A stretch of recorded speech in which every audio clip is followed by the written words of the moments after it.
कहानी की शुरुआत होती है 57 साल पहले, जब नॉन सच नाम की एक एलियन स्पीशीज ने धरती पर भयानक हमला कर दिया था और देखते ही देखते उन्होंने 95% इंसानों का सफाया कर दिया। जो कुछ लोग बच गए थे उन्हें मजबूरन अंडरग्राउंड रहना पड़ा। सिर्फ कुछ जिद्दी लोग जमीन छोड़ने को तैयार नहीं हुए और वहीं ऊपर सरवाइव करते रहे। अब किसी भी आम इंसान के लिए दोबारा जमीन पर आने का सिर्फ एक ही तरीका बचा था और वो था फौजी बनकर। जो भी आर्मी में शामिल होता उसे किसी आउटपोस्ट पर ड्यूटी दी जाती, जहां हर टूर पूरे 100 दिन तक चलता था। इसके बाद कई मिलिट्री टैंक्स उन फौजियों को अपने अपने आउटपोस्ट की तरफ ले जाने लगे। रास्ते में उन्होंने देखा कि कुछ फौजी जबरदस्ती जमीन पर रहने वाले जिद्दी लोगों को पकड़कर एक्सिलियम नाम की एक जगह पर ले जा रहे थे। आखिरकार एक टैंक सर्बिरस आउटपोस्ट पर आकर रुका, जहां सम वन नाम का एक फौजी उतरा, लेकिन आउटपोस्ट बंकर का मेन दरवाजा जाम हो चुका था, जिस वजह से वो अंदर नहीं जा पाया। फिर मजबूरन सम वन सीढ़ियां चढ़कर एक वॉच टावर तक पहुंचा, जहां सिस्टम ने उसकी उंगली से खून निकालकर डीएनए आइडेंटिफिकेशन किया। फिर सिस्टम ने तुरंत उसकी सर्विस शुरू होने पर उसे बधाई दी और साथ ही उसकी ड्यूटीज के बारे में समझाया। उसे डिफेंस सर्कल मेंटेन करना था, सिक्योरिटी कैमरास का ध्यान रखना था, नॉन सच एलियंस पर नजर रखनी थी और अगर कोई इंसान बेवजह घूमता दिखे तो उसे पकड़कर एक्सिलियम भेजना था। इसके बाद सम वन ने पूरा सिस्टम चेक किया और अपने कमांडर से कांटेक्ट किया। उसने बताया कि वो जिस फौजी की जगह लेने आया था वो यहाँ पर है ही नहीं। तब कमांडर ने बताया कि पिछले गार्ड को मेडिकल इमरजेंसी की वजह से पहले ही वहाँ से जाना पड़ा था। फिर साथ ही उसने सम वन को चेतावनी दी कि उसे हर 12 घंटे में रिपोर्ट करना होगा और किसी भी हाल में अपने इलाके से बाहर जाने की इजाजत नहीं है उसे। शाम होते ही उसने रिपोर्ट किया कि सब कुछ कंट्रोल में है और साथ ही उसने बंकर का एक्सेस कोड मांगा, क्योंकि मेन दरवाजा खराब हो गया था। इसी वजह से उसे बाहर जाकर दूसरे दरवाजे से बंकर में घुसना पड़ता। फिर अंदर पहुंचते ही उसकी नजर एल्विस नाम के एक छोटे खिलौने पर पड़ी। इस सुनसान और डिप्रेसिंग जगह में वो छोटी सी चीज देखकर भी समवन खुश हो गया और उसे अपने डेस्क पर रख लिया।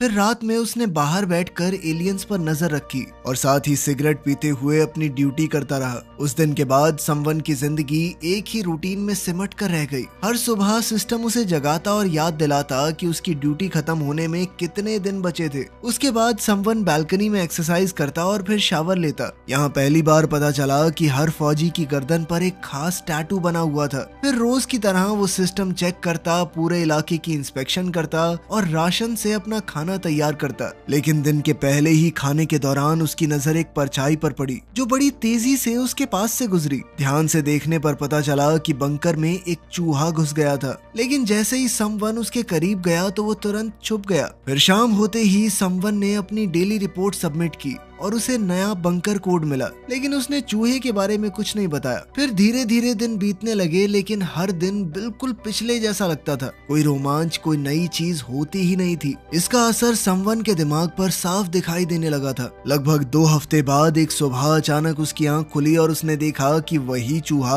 उसके पेट पर बैठा हुआ था। काफी दिनों बाद शायद पहली बार समवन दिल से एक्साइटेड हुआ। उसने तुरंत चूहे को पकड़ लिया और उसे अपने हेलमेट के अंदर रखकर ध्यान से देखने लगा, लेकिन फिर अगले ही पल चूहा उसकी पकड़ से निकलकर भाग गया। तभी अचानक पूरे बंकर में अलार्म बजने लगा। सिस्टम ने उसे चेतावनी दी कि एक दूसरे आउटपोस्ट के पास एलियंस ने हमला कर दिया है। अब समवन तुरंत बालकनी की तरफ भागा, जहां दूर आसमान में धमाके साफ दिख रहे थे। कंप्यूटर ने बताया कि उस आउटपोस्ट ने जिन आम इंसानों को बचाया था वो सब मारे जा चुके थे। अब हालात देखकर समवन और भी ज्यादा चौकन्ना हो गया। उसने तुरंत सिक्योरिटी कैमरास दोबारा चेक किए। तभी उसकी नजर झाड़ियों में हिलती हुई किसी चीज पर पड़ी। उसे लगा कि शायद कोई एलियन वहां पर छुपा हुआ था, इसीलिए उसने फौरन अपने कमांडर को रिपोर्ट किया। लेकिन कमांडर ने उसकी बात को तवज्जो नहीं दी। उसका कहना था कि वो कोई जानवर होगा, क्योंकि एलियंस उस इलाके में मौजूद नहीं थे। फिर कुछ दिनों बाद वही चूहा दोबारा समवन के पास आया, जब वो खाना खा रहा था। इस बार समवन ने उसे थोड़ा खाना दिया और धीरे धीरे वो चूहा उसके पास रुकने लगा। आखिरकार इस सुनसान बंकर में समवन को एक साथी मिल चुका था, इसीलिए उसने उस चूहे का नाम रखा डॉक। तभी अचानक अलार्म बजने लगा कि एक सिक्योरिटी कैमरा खराब हो गया है। अब उसे ठीक करने के लिए समवन को बंकर से बाहर जाना पड़ेगा। बाहर निकलते ही उसका हर कदम टेंशन से भरा हुआ था। जंगल में किसी भी जानवर की हल्की सी आवाज भी उसे अंदर तक हिला देती। आखिरकार उसे खराब कैमरा मिल गया और उसने जल्दी से उसकी मरम्मत कर दी। लेकिन वो वापस लौटने ही वाला था कि तभी उसने पास से एक अजीब सी आवाज सुनी। वो तुरंत मुड़कर देखने लगा और फिर उसकी नजर एक पेड़ पर पड़ी जो गहरे और खौफनाक निशानों से भरा हुआ था। इतना सब देखने के बाद भी समवन ने निकलने का फैसला किया और वो जंगल के अंदर और आगे बढ़ता गया। तभी एक और पेड़ के पास पहुंचकर उसकी नजर एक मरे हुए परिंदे पर पड़ी जो देखने में काफी अजीब लग रहा था। लेकिन असली शौक उस वक्त मिला जब उसने देखा कि उस परिंदे के पास वैक्स 7 के टैग्स पड़े हुए थे। वैक्स 7 वही फौजी था जिसकी जगह समवन ने ली थी। ये देखते ही उसके चेहरे का रंग उड़ गया। तभी अचानक सिस्टम ने टॉक्सिक धुएं का अलार्म चला दिया। पूरा इलाका धीरे धीरे अजीब हरे धुएं से भरने लगा। अब समवन ने तुरंत अपने हेलमेट में फिल्टर एक्टिवेट किया और धुएं से बचता हुआ वापस बढ़ने लगा। लेकिन रास्ते में एक चीज ने उसे रोक लिया। एक पेड़ पर अजीब सी काई उग चुकी थी जो बिल्कुल नकली लग रही थी। तब समवन ने एक बहुत जोखिम भरा काम किया। उसने अपना हेलमेट उतार दिया और उस मॉस को टेस्ट करके देखने लगा। फिर जब वो आउटपोस्ट वापस पहुंचा तब उसने कमांडर को जंगल में देखी हुई हर अजीब चीज के बारे में बताया। लेकिन हमेशा की तरह उसकी बातों पर ध्यान नहीं दिया गया। फिर कमांडर ने सीधा कह दिया कि वैक्स 7 जिंदा है और एक्सिलियम में उसका इलाज चल रहा है और जो मरा हुआ पक्षी मिला था उसका इल्जाम भी किसी पागल आम इंसान पर डाल दिया उसने, क्योंकि उनके मुताबिक नॉन सच एलियंस कभी जानवरों पर हमला नहीं करते। फिर कॉल खत्म होने के बाद भी समवन चुपचाप बैठा रहा। उसके दिमाग में सवालों का तूफान चल रहा था।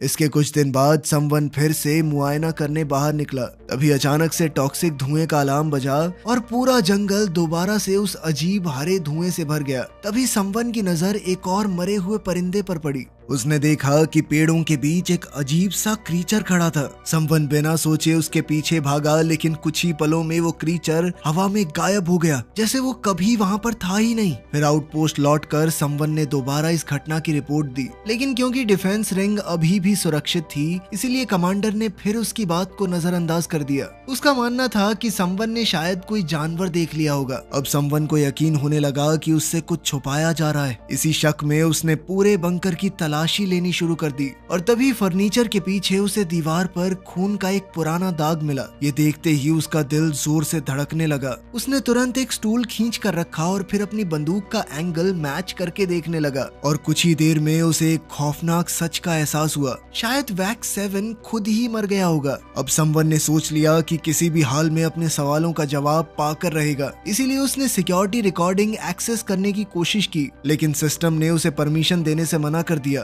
तब समवन ने चुपके से वैक्स 7 का लॉकर तोड़ डाला और अंदर उसे कुछ पुरानी चीजें मिली, जिनमें एक पुराना रेडियो और एक स्केचबुक थी। उस स्केचबुक के अंदर कई अजीब ड्राइंग्स बनी हुई थी। कुछ स्केचेस के अंदर रेफ्यूजीज थे, कहीं मरे हुए पंछी बने हुए थे, कहीं जंगल और एक कुत्ते की ड्राइंग थी। फिर एक ड्राइंग में उसने अपने आउटपोस्ट को पास वाले आउटपोस्ट ग्राम से जुड़ा हुआ देखा, लेकिन इसका मतलब क्या था ये समवन को बिल्कुल भी समझ नहीं आया। काफी हफ्तों तक वो उन ड्राइंग्स के बारे में सोचता रहा, जैसे उनमें कोई खुफिया मैसेज छुपाया गया हो। और आखिरकार अपनी अगली चेकिंग के दौरान उसने खुद उस दूसरे आउटपोस्ट ग्राम तक जाने का फैसला किया। लेकिन इस बार जब समवन ने ग्राम आउटपोस्ट की तरफ बढ़ने की कोशिश की, तभी उसे एक खौफनाक सच का पता चला। जैसे ही वो अपने इलाके से बाहर कदम रखता, उसकी टांग में लगा हुआ इम्प्लांट एक्टिवेट हो जाता और उसे तेज दर्द होने लगता। ये दर्द इतना खतरनाक था कि वो एक कदम भी आगे नहीं बढ़ पा रहा था। लेकिन समवन ने हार नहीं मानी।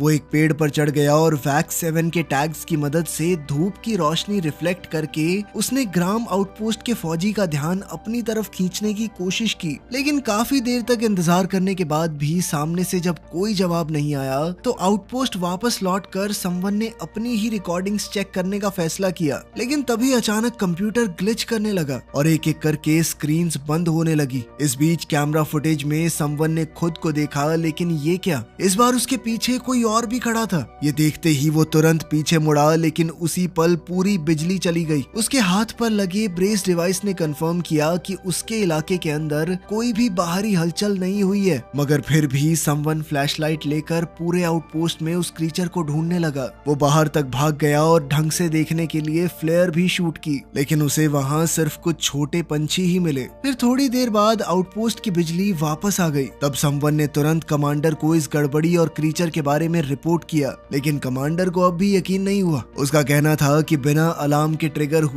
कोई भी चीज डिफेंस रिंग में आ ही नहीं सकती, क्योंकि रिंग्स का अपना अलग पावर सोर्स है, वो लाइट के जाने से नहीं बंद होती। खैर फिर भी उसने सिस्टम को चेक करने के लिए एक टेक्नीशियन भेजने का वादा किया। अब कॉल कट होते ही समवन ने आर्काइव दोबारा एक्सेस करने की कोशिश की, लेकिन बिजली की गड़बड़ी की वजह से पुराना सारा डेटा उड़ चुका था। सिर्फ आखिरी कुछ मिनट की फुटेज ही बची थी, और उस फुटेज को देखकर समवन को यकीन हो गया कि उसके पीछे सच में कोई था।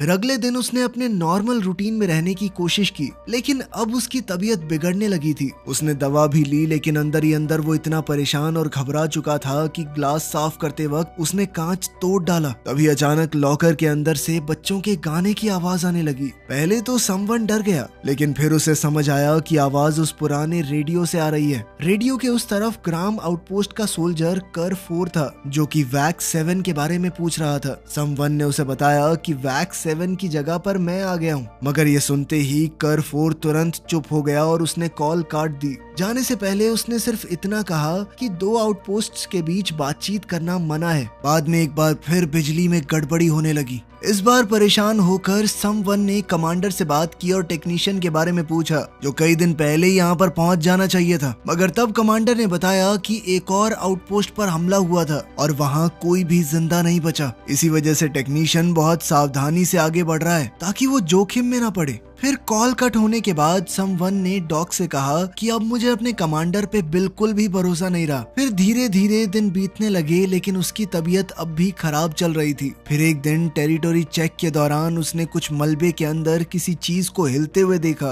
वो तुरंत उसके पीछे गया और वहाँ पहुंचकर उसने एक औरत को उसके छोटे बच्चे के साथ छुपा हुआ देखा। तब समवन ने उन्हें डराने की बजाय दोस्ती का हाथ आगे बढ़ाने की कोशिश की। उसने उन्हें शेल्टर तक पहुँचाने का वादा किया, लेकिन वो औरत इतनी डरी हुई थी कि बच्चे को लेकर तुरंत भाग गई। समवन ने भी उनका पीछा करने की कोशिश की, लेकिन जैसे ही वो डिफेंस रिंग से बाहर जाने लगा, उसकी टांग में लगा हुआ इम्प्लांट एक्टिवेट हो गया और तेज दर्द की वजह से वो वहीं रुक गया। फिर शाम को समवन ने रेडियो के जरिए दोबारा केयर 4 से बात करने की कोशिश की, लेकिन हर बार की तरह कोई जवाब नहीं मिला। फिर झुंझलाकर इस बार वो रात के अंधेरे में जंगल के अंदर चला गया। वहाँ उसकी नजर एक हिरन पर पड़ी और बिना सोचे उसने उसे गोली मार दी। इस वजह से हिरन के सींग पेड़ में फंस गए और फिर समवन उस जानवर का कच्चा मांस खाने लगा। ये देखकर साफ समझ आ रहा था कि तन्हाई धीरे धीरे उसका दिमाग तोड़ रही है। फिर अगली सुबह वो बस मजाक के लिए कैंस पर फायरिंग करने लगा। इसके बाद उसने फिर से एक पेड़ पर चढ़कर रेडियो से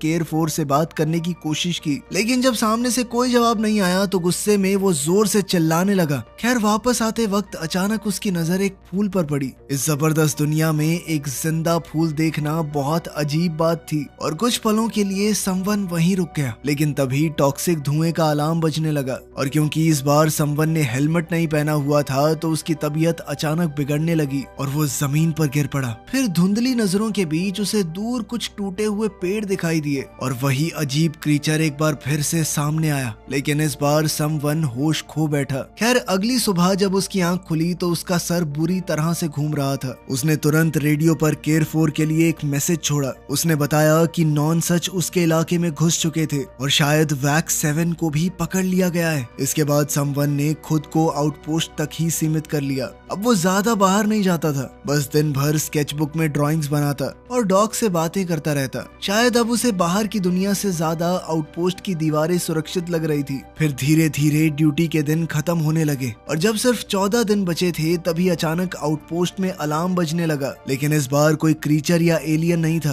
बल्कि दरवाजे पर टेक्नीशियन मैक खड़ा था। उसने बताया कि दूसरे आउटपोस्ट पर हमला हो गया था, उसी वजह से मुझे इतनी देर हो गई। मैक ने बताया कि उसने हमले के बाद आउटपोस्ट की तबाही तो देखी थी लेकिन कोई लाश नहीं देखी। उसका कहना था कि जब तक वो वहाँ पहुंचा क्लीनर्स पहले ही सब कुछ साफ कर चुके थे। खैर जब मैक कंप्यूटर्स के पास बैठा तब उसकी नजर एल्विस के खिलौने और स्केचबुक पर पड़ी। ये देखते ही उसे समझ आ गया कि वो पहले भी इस आउटपोस्ट पर आ चुका था। फिर उसने खुलासा किया कि वैक्स 7 की दिमागी हालत ठीक नहीं थी और वो धीरे धीरे पागल होता जा रहा था। तब समवन ने उसे वो रिकॉर्डिंग दिखाई जिसमें उसके पीछे एक क्रीचर नजर आया था, लेकिन मैक ने भी उस बात को नजरअंदाज कर दिया। उसका कहना था कि वो कोई क्रीचर नहीं है, तुम खुद हो, बस सिस्टम ग्लिच की वजह से तस्वीरें एक दूसरे के ऊपर ओवरलैप हो गई हैं।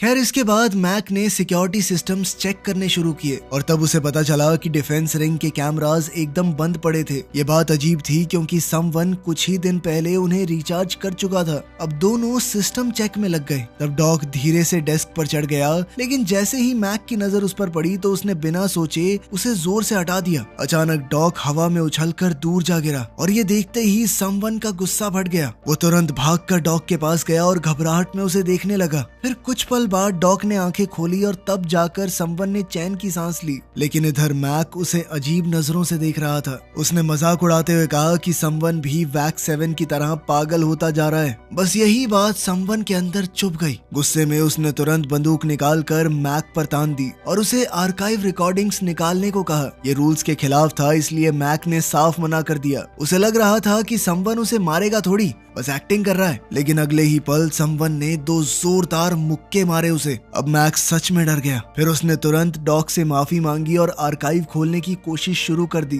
काफी मेहनत के बाद वो कामयाब रहा, लेकिन दिक्कत अभी भी खत्म नहीं हुई। आर्काइव खोलने के लिए 2 पर्सनल कोड्स चाहिए थे, क्योंकि पहले हर आउटपोस्ट पर एक साथ 6 गार्ड हुआ करते थे। मगर समवन अब भी मैक को जाने देने के मूड में नहीं था। उसने कहा कि जब तक नहीं खुलता तब तक तू नहीं जाएगा यहाँ से। तभी अचानक मैक ने स्क्रू ड्राइवर उठाया और समवन पर हमला कर दिया और फिर दोनों के बीच भयानक लड़ाई शुरू हो गई। जख्मी होने के बाद भी समवन ने कुछ ही सेकंडों में मैक को दबा दिया, लेकिन मैक ने भी मौका देखकर उसके घाव पर जोर से वार किया। दर्द से तड़पने के बावजूद समवन ने मैक का ब्रीदिंग डिवाइस पकड़ लिया और उसे दबाकर उसका गला घोंटने लगा। अब मैक की आंखें धीरे धीरे लाल होने लग गई थी और ये देखकर समवन एक पल के लिए रुक गया। जब समवन अपनी बंदूक वापस उठाने गया तब मैक ने सालों पुरानी एक खौफनाक कहानी सुनानी शुरू की। उसने बताया कि जब वो जवान था तब एक मिशन के दौरान उसकी टीम का हेलीकॉप्टर रेगिस्तान में क्रैश हो गया था। उस एक्सीडेंट में सिर्फ वो और एक और फौजी जिंदा बचे थे। तब मैक मदद ढूंढने निकला, लेकिन जब तक वो वापस आया तब तक उसके साथी के दोनों कान काटे जा चुके थे।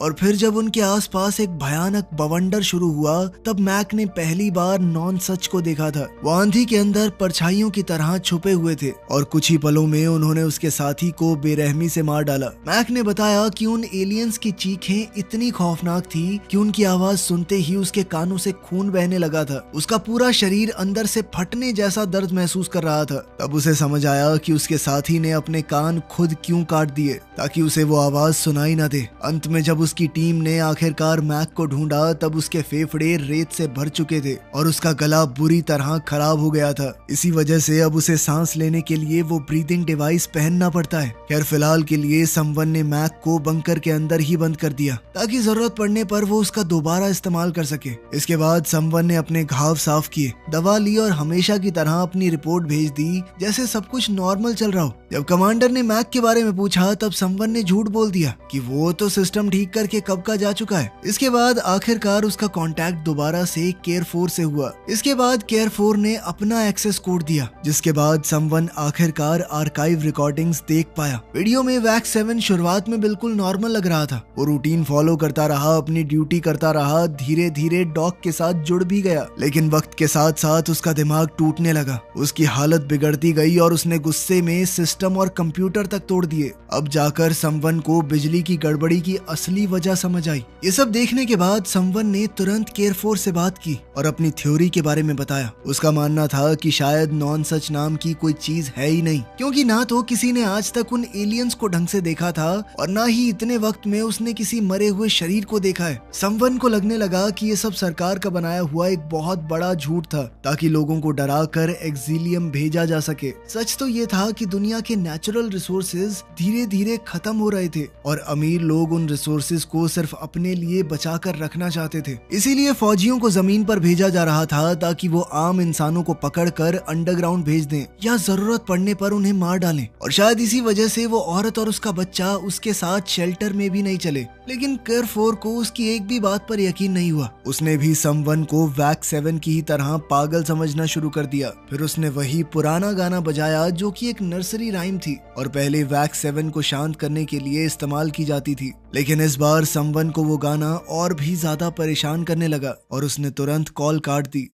फिर कुछ दिन बाद जब उसकी ड्यूटी खत्म होने में सिर्फ एक हफ्ता बचा था, तब तक समवन अपना दिमागी संतुलन खो चुका था। उसका दिमाग इतना उलझ गया कि उसे ये तक नहीं दिखा कि डॉक एक कैन के अंदर छुपा हुआ है। तभी अचानक सिस्टम ने अनाउंसमेंट की कि नॉन सच पूर्वी बॉर्डर को पार करते हुए आगे बढ़ रहे हैं। लेकिन इस बार समवन डरने की बजाय गुस्से से भर गया। उसने तुरंत कैन उठाकर स्क्रीन पर दे मारा और फिर एक भारी चीज से उस स्क्रीन को पूरी तरह तोड़ दिया। स्क्रीन तोड़ने के बाद समवन घबरा कर डॉक को ढूंढने लगा, लेकिन फिर जो उसने देखा उसने समवन को अंदर तक तोड़ दिया। कैन के अंदर छुपा हुआ डॉक उसके गुस्से का शिकार हो चुका था और अब वो जिंदा नहीं था। अपने इकलौते साथी को खो देने के बाद जैसे समवन के अंदर बची खुची हिम्मत भी टूट गई। वो बिना कुछ सोचे बाहर चला गया और घास पर लेटकर बस उस अजीब हरे धुएं का इंतजार करने लगा, जैसे अब उसे किसी चीज की परवाह ही ना हो। तभी अचानक वही रहस्यमयी क्रीचर दोबारा सामने आ गया। इस बार वो सीधा समवन के पीछे पड़ गया और दोनों जंगल के अंदर भागने लगे। भागते भागते समवन की नजर उस हिरन के पुराने सींग पर पड़ी जो पहले वहीं छूट गए थे। गुस्से में उसने उन्हें उठाया और क्रीचर पर टूट पड़ा। काफी जद्दोजहद के बाद जब वो चीज हिलना बंद हुई तब समवन ने ध्यान से उसका चेहरा देखा और यहीं उसे एक हिला देने वाला सच पता चला। वो कोई एलियन क्रीचर नहीं था, वो वैक 7 था। तन्हाई और पागलपन ने उसे इतना तोड़ दिया कि वो जंगल में एक जंगली इंसान की तरह भटक रहा था। अब समवन को लगने लगा कि उसके साथ बहुत बड़ा धोखा हुआ है। अब वो तुरंत आउटपोस्ट वापस गया, अपनी बंदूक उठाई और सीधा मैक के पास पहुंच गया। उसने मैक से कहा कि अब मुझे तुम्हारी कहानी पर यकीन नहीं है। समवन को लगने लगा कि झूठ, डर और गुस्सा ही वैक 7 को इस हालत तक ले आए थे। शायद फौजियों और आम इंसानों के बीच खौफ फैलाना सरकार के प्लान का हिस्सा था, लेकिन मैक को इन सब बातों से कोई फर्क नहीं पड़ रहा था। उसका बस एक ही मकसद था, किसी तरह वापस अपने परिवार के पास पहुंचना। लेकिन समवन के पास एक और खतरनाक प्लान था। वो डिफेंस रिंग की बिजली बंद करना चाहता था। मैक ने उसे चेतावनी दी कि ऐसा करना बहुत जोखिम भरा हो सकता है, लेकिन समवन अब भी मानता था कि नॉनसेंस जैसा कुछ है ही नहीं। इसीलिए उसने मैक को धमकाकर पूरा प्लान समझ लिया। इसके बाद समवन ने केयर4 से रेडियो पर बात की और कहा कि वो उससे मिलने आ रहा है ताकि दोनों मिलकर इस पागलपन से आजाद हो सकें। फिर उसने अपना सारा सामान पैक कर लिया और सिर्फ अपना एक स्केच पीछे छोड़ दिया। उसने मैक को भी आजाद कर दिया जो कि अपनी बाइक लेकर वहां से निकल गया। फिर समवन ने अपना आर्मी टैग जला डाला और डॉग को अच्छे से दफनाया। जैसे ही उसने बॉर्डर पार करना चाहा, उसकी टांग में इम्प्लांट का दर्द फिर से शुरू हो गया। लेकिन इस बार समवन रुका नहीं। मैक की बातें फॉलो करते हुए वो जमीन खोदकर बिजली की तारों तक पहुंच गया और आखिरकार उन्हें डिस्कनेक्ट करने में कामयाब हो गया। अचानक पूरे सिस्टम में अलार्म बजने लगा, लेकिन समवन ने अपना ब्रेस तोड़ डाला ताकि सिस्टम ही बंद हो जाए। उसी पल उसके आउटपोस्ट की सारी स्क्रीन्स भी एक साथ काली हो गई। कुछ देर बाद समवन आखिरकार ग्राम आउटपोस्ट तक पहुंच गया, लेकिन वहां पहुंचते ही एक और अजीब बात सामने आई। असल में दरवाजे पहले ही खुले हुए थे। वो सीधा ऊपर गया और देखा कि पूरा कमरा बुरी तरह उलट पुलट पड़ा था, लेकिन केयर4 का कोई अता पता नहीं था। सिर्फ कुछ निशान दिख रहे थे जो ये इशारा करते थे कि वहां कुछ तो बुरा हुआ है। तभी अचानक समवन के कानों से खून बहने लगा और उसके सर में भयानक दर्द शुरू हो गया। उसे एक बहुत ही खौफनाक चीख सुनाई दे रही थी। वो लड़खड़ाते हुए खिड़की के पास गया और इस बार उसने जो मंजर देखा उसने उसकी पूरी जिंदगी हिला दी। नॉनसच नाम के वो एलियंस असलियत में मौजूद थे। उनकी बड़ी बड़ी स्पेसशिप आसमान में मंडरा रही थी और पूरे इलाके पर हमला कर रही थी, क्योंकि डिफेंस रिंग अब बंद हो चुकी थी और ये सब कुछ उसकी वजह से हुआ था। ये सच्चाई जानते ही उसके चेहरे पर पछतावा और डर साफ दिखने लगा। वो तुरंत जंगल की तरफ भागा, लेकिन अब हर तरफ से शिप्स उन पर हमला कर रही थी। समवन जान बचाने के लिए पेड़ों के बीच तेजी से दौड़ रहा था और हर एक हमले से बखूबी बच भी रहा था। लेकिन तभी एक धमाका उसके बहुत करीब हुआ और वो जोर से उछलकर एक पेड़ से जा टकराया। जहाज उनके ऊपर दोबारा हमला करने ही वाले थे कि तभी मैक वहां पर पहुंच गया और उसने समवन को बचा लिया। लेकिन उसकी राहत सिर्फ कुछ ही पलों की थी, क्योंकि अगले ही पल एक असली नॉन सच एलियन उनके सामने आ गया। वो क्रीचर इतना बड़ा और डरावना था कि उसे देखते ही समवन का खून जम गया और बिना वक्त गवाए उस मॉन्स्टर ने गाड़ी को तोड़ दिया। फिर उसने मैक का सर धड़ से अलग कर दिया। ये सब इतनी तेज हुआ कि समवन को रिएक्ट करने का मौका तक नहीं मिला। अब पूरी तरह डरे हुए समवन ने फिर से भागना शुरू किया। हर तरफ जोरदार धमाके हो रहे थे, शिप्स उसका पीछा कर रही थी, लेकिन किसी तरह वो वापस बंकर तक पहुंच गया। लेकिन वहां एक और परेशानी उसका इंतजार कर रही थी। असल में बंकर में घुसने के लिए नया एक्सेस कोड चाहिए था। तब कुछ पल के लिए समवन को लगा कि अब सब कुछ खत्म हो चुका है, लेकिन फिर किसी तरह समवन ने अपना टूटा हुआ ब्रेस दोबारा एक्टिवेट कर दिया और तुरंत नया कोड निकाला। वो जल्दी से अंदर घुसा और सीधा सेल एरिया की तरफ भागा और बिल्कुल ऐन मौके पर उसने दरवाजा लॉक कर दिया। वहीं बाहर कॉरिडोर में नॉनसच की खौफनाक चीखें गूंज रही थी। उसकी आवाज सुनते ही समवन का सर फिर से फटने लगा। तभी उसने देखा कि वो क्रीचर धीरे धीरे दीवार तोड़कर अंदर घुस रहे हैं। डर के मारे समवन ने छुपने की कोशिश की, लेकिन आखिरकार एक नॉनसच ने उसे ढूंढ ही निकाला। क्रीचर धीरे धीरे उसके करीब आ रहा था और जैसे ही उसने अपना खौफनाक मुंह खोला, उसी पल समवन ने अपनी बंदूक चला दी। लेकिन ये कहानी इसी रोमांचक मोड़ पर खत्म हो गई। आपको क्या लगता है, समवन बच गया होगा या एलियन ने उसे खत्म कर दिया होगा? कमेंट्स में जरूर बताना। मिलते हैं अगली वीडियो में।